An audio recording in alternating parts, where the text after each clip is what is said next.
শাহজাহানপুর এলাকার পুরো এলাকাটার অর্ধেকটাই আমার পৈতৃক সম্পত্তি।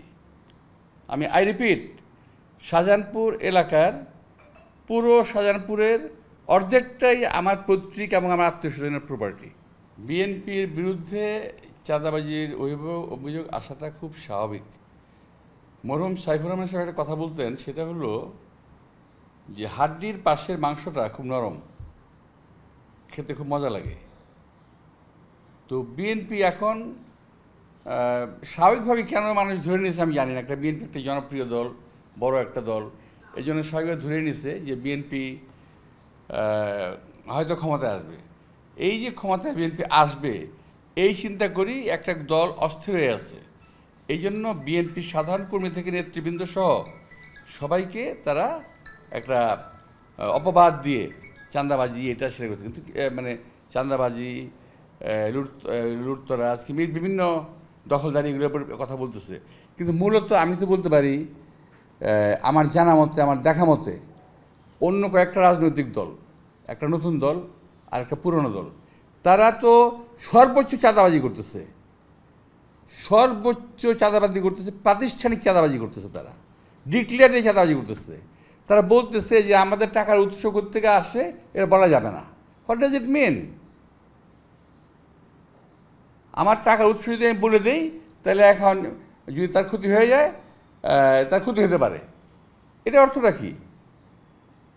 তো এই সমস্ত কথা তো আমরা বুঝি, আমরা তো আর এখনও পর্যন্ত ফিডার তো খাই না। তো এখন চাঁদাবাজি করতেছে সবাই, নাম বলতেছে বিএনপির। ইম্পসিবল, বিএনপি এখন চাঁদাবাজি করে না। প্রথম দিকে কিছু ছিল, আমরা এটাকে কঠোরভাবে কন্ট্রোল করেছি। আমার নেতা তারেক রহমান সাহেব অনেক বৈঠক করেছে। এখন এই মুহূর্তে চাঁদাবাজির অপবাদ বিএনপিকে দেওয়া হলো অন্যায়। এই মুহূর্তে বিএনপি চাঁদাবাজি করছে না।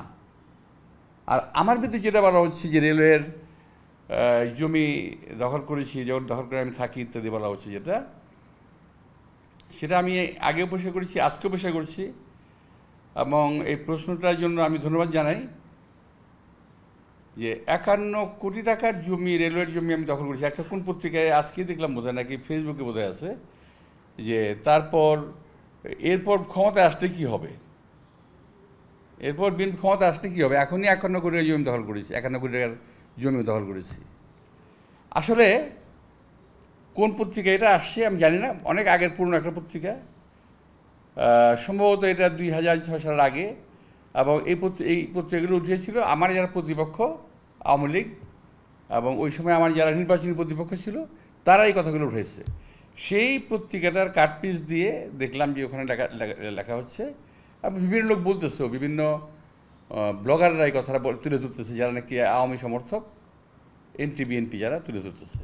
এখানে আমার খুব পরিষ্কার বক্তব্য হলো, শাহজাহানপুর এলাকার পুরো এলাকাটার অর্ধেকটাই আমার পৈতৃক সম্পত্তি। আই রিপিট, শাহজাহানপুর এলাকার পুরো শাহজাহানপুরের অর্ধেকটাই আমার পৈতৃক এবং আমার আত্মীয়স্বজনের প্রপার্টি। এবং আমাদের প্রপার্টি অ্যাকোয়ার হয়েছে অনেক। রেলওয়ে অ্যাকোয়ার করেছে 1957-এ, এখনকার কথা না। 58, 57, 58, 59, 60, এতে আমাদের 2-3টাই লেগেছে, আমাদের জমি অ্যাকোয়ার হয়েছে, আমাদের জমি। এই যে আপনারা যে রাস্তা দিয়ে হেঁটে এসেছেন কিংবা গাড়িতে এসেছেন, এই জমিগুলো কিন্তু আমাদের। এই যে আউটার রোড দিয়ে আপনারা আসলেন, এখন 5 ফিট গর্ত আমাদের ধানের ক্ষেত ছিল এটা এক সময়। আর আজকে আমাদের বলা হচ্ছে যে আমরা নাকি জমি দখল করেছি, রেলওয়ের জমি দখল করেছি। বরং রেলওয়ে আমার জমি দখল করে রাখছে এখন পর্যন্ত। টিল টুডে রেলওয়ে আমার জমি রেলওয়ে দখল করে রেখেছে। সে মাপ দিয়ে দেখতে হবে, এটা নিয়ে কোর্টে মামলাও আছে। তবে এটা জনগণের জন্য, জাতির জন্য আমি বলতে চাচ্ছি, যারা নাকি বিভ্রান্তিকর তথ্য ছড়াচ্ছে। তো এই জমিতে আমরা 8 পুরুষ বসবাস করি। তখন বাংলাদেশ রেলওয়ের জন্ম হয় নাই ঢাকা শহরে। ঢাকা শহর এলাকায় রেলওয়ের জন্ম হয় নাই। তো এর আগে থেকে আমরা এখানে বসবাস করি। এখন বলা হচ্ছে যে রেলওয়ের জমি আমরা দখল করেছি। এটা উদ্দেশ্যমূলক আমাকে হেয় প্রতিপন্ন করার জন্য করা হচ্ছে।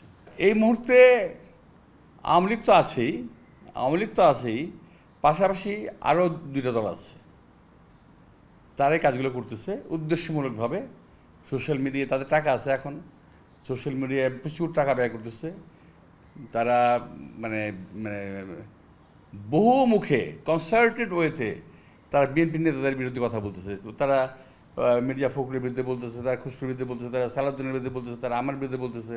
কিন্তু কথাটা হলো যে গত 20-25 বছর আমরা কষ্ট করলাম, আন্দোলন করলাম, জেলে গেলাম, তখন তো আমরা এই সমস্ত কথা বলেন নাই কেউ। এখন বলতেছেন কেন? অনেক বছর পার হয়ে গেছে তো। সর্বশেষ আমরা ইলেকশনে যখন আমরা যোগদান করি সেটা হলো 2008 সাল, তখনও তো এত কথা হয়নি। এখন হচ্ছে আমাদেরকে তারা এখনই প্রতিপক্ষ ভাবতেছে।